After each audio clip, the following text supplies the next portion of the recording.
Ladies and gentlemen, good evening. Thank you so much for joining us here this evening. CIMA positions management accounting at the heart of successful private and public sector organisations around the world. We consider strategic collaboration is key to achieving our mission of helping people and business succeed. One example is our joint venture with the American Institute of CPAs to become a stronger force for our members, for business, and for society. Our evolving partnership will drive long-term success for the profession by combining a greater pool of expertise and resources in pursuit of our strategic priorities.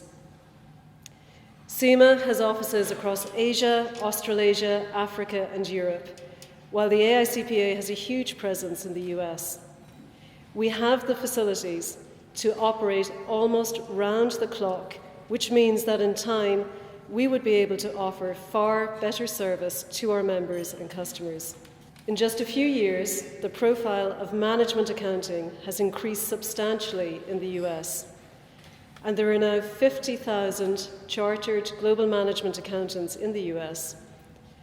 Globally, we have 150,000 CGMAs in total.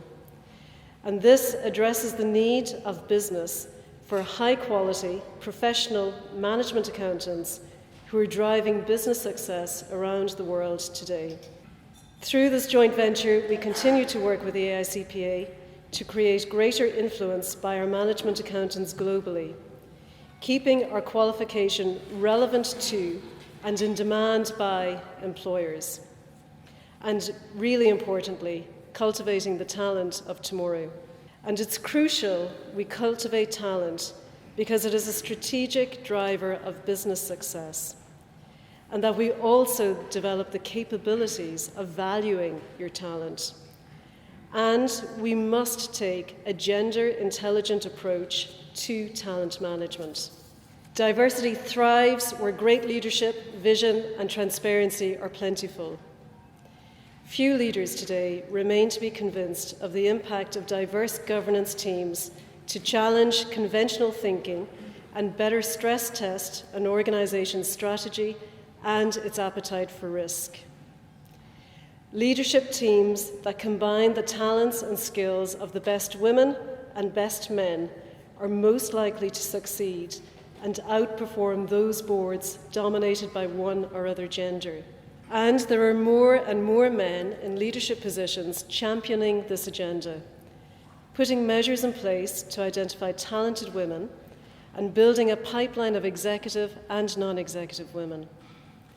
These men in leadership positions are truly deploying the widest search criteria to tap into largely unexplored pools of talent.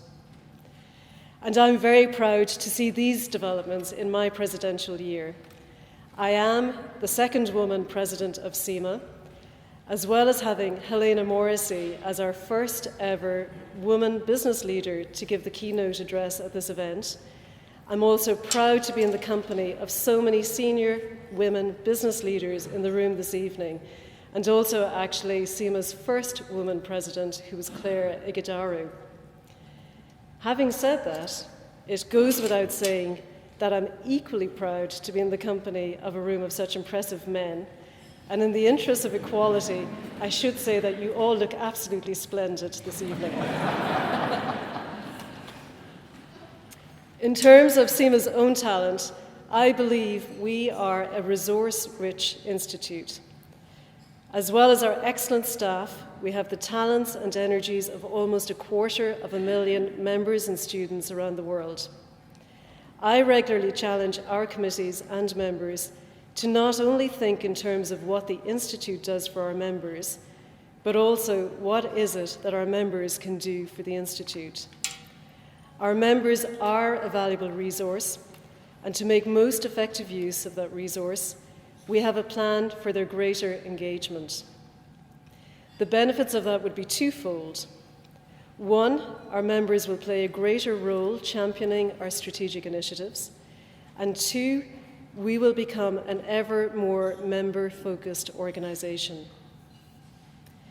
And a final point for your consideration in terms of our differentiation: our global management accounting principles provide a blueprint for better business. They are underpinned by an ethical backbone of stewardship and trust. Our principles enable leaders integrate thinking and reporting across organizations to power up their businesses and co-create value using the management accounting process. And I believe for these principles to be effective and have the greatest impact, we need to go further than an integrated approach. We need to take an inclusive approach. And for me, inclusivity is about accessing the widest and deepest pool of resources, whether that be for capital or for talent, to attract and harness the best assets for the sustainable success of people, business, and society. The value we can derive from an inclusive approach and the valuing your talent are areas where management accountants are best placed to add value. The importance of inclusive leadership in relation to our principles is also reflected in other significant work we are spearheading. It frames our work, for example, with the FRC, looking at the significance of corporate culture, and where I'm delighted to share that we are on the steering group. So, in sum, our principles outline what great management accounting should look like. Our management accountants make it happen. Thank you.